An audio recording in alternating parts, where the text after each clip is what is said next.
Welcome back students. और आज फिर हम आप लोगों के लिए लेकर आए हैं एक और बहुत मज़ेदार पोयम जो कि है हमारी अध्याय 10 और उसका नाम है काले बादल।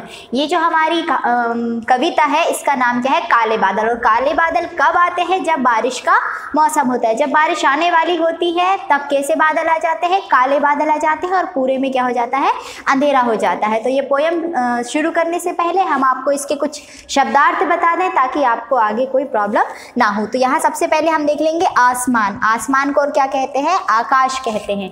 ये क्या होता है कि जो हमारे पर्यायवाची शब्द होते हैं, क्या होते हैं? पर्यायवाची शब्द होते हैं जिनका अर्थ मतलब एक समान होता है लेकिन हम उनको अलग अलग नाम से जानते हैं। जैसे आसमान हमें पता है, लेकिन आसमान का उन्होंने इजी शब्द क्या दे दिया हमको यहाँ पर? आकाश दे दिया है। फिर चौकड़ी, चौकड़ी का मतलब क्या होता है? छलांग लगाना या फिर इधर उधर भागना।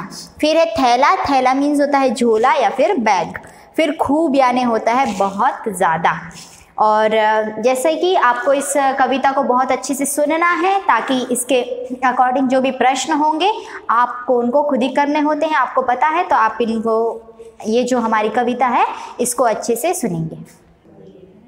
आप लोग यहाँ देख पा रहे हैं कि ये जो हमारी कविता है ये क्या है, तो मैं आपको पढ़ के सुनाऊंगी और आप यहाँ देखते भी जाएंगे। तो यह है, काले काले बादल आए, देखो आसमान में छाए, अपने भारी से थैले में ये पानी भरकर ले आए। तो क्या कह रहे हैं कि जो काले काले बादल हैं वो कहाँ छाए हुए हैं? आसमान में छाए हुए हैं। और ये अपने थैले में, अपने झोले में क्या भर कर लाए हैं? पानी भर कर लाए हैं। आप लोग ने अक्सर देखा होगा कि जब काले बादल आते हैं तो वो क्या लेकर आते हैं? बहुत सारा पानी लेकर आते हैं। आसमान में घोड़े जैसे देखो ये दौड़ा करते हैं, कभी हिरन की तरह उछलकर खूब चौकड़ी भी भरते हैं।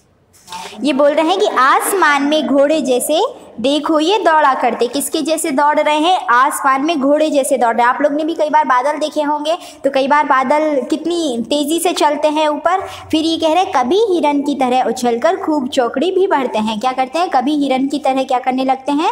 उछल कूद करने लगते हैं। साथ हवा को लेकर आते, फिर ठंडा पानी बरसाते, गड़गड़ गड़गड़ बातें करते, मन को खुशियों से भर देते। कई बार आप लोग ने देखा होगा कि जब पानी गिरता है तो उसकी जो बूंदें होती हैं वो बहुत ही ज़्यादा ठंडी होती हैं। और जब वो ठंड के मौसम में यदि पानी गिरता है फिर तो बहुत ज़्यादा ही हमें ठंड लगती है। और बादल जो है वो कैसे बातें करते हैं? गड़गड़ करके।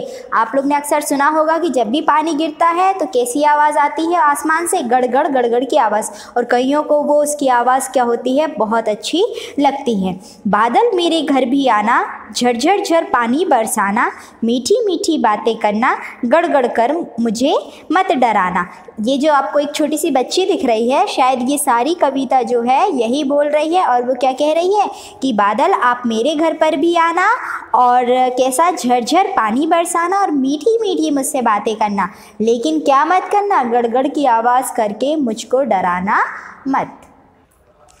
तो अभी आपने ये बहुत प्यारी सी कविता सुनी जो कि है हमारे बादलों के ऊपर, और बादल किस तरह से आते हैं। आपने जो थैला रहता है उनका काला, उसमें क्या भर कर लाते हैं? ठंडी ठंडी हवाएं चलाते हैं और गड़गड़ की आवाज़ करते हैं। कई बच्चों को तो गड़गड़ की आवाज़ अच्छी लगती है, लेकिन कई बच्चों को गड़गड़ की आवाज़ से बहुत ज़्यादा डर लगता है। तो आप लोग को ये कविता शायद अच्छी लगी होगी और मैंने आपसे कहा था इसको आपको अच्छे से देखना सुनना है। तो इसके अकॉर्डिंग कुछ प्रश्न हमारे सामने हैं जो कि है, भारी से थैले में पानी भरकर कौन ले आया? ये जो भारी सा थैला हमने बात की थी कविता में, तो इसमें जो है पानी भरकर कौन लेकर आया है? तो इसका उत्तर आपको स्वयं करना है। और फिर है, बादल ठंडा पानी कब बरसाते हैं? तो ये दोनों प्रश्नों के उत्तर आपको ये कविता को फिर से सुनना है और फिर से देखना है और फिर आपको इन दोनों प्रश्नों के उत्तर हल करने हैं। फिर मिलेंगे हम आपको नेक्स्ट वीडियो में। Thank you.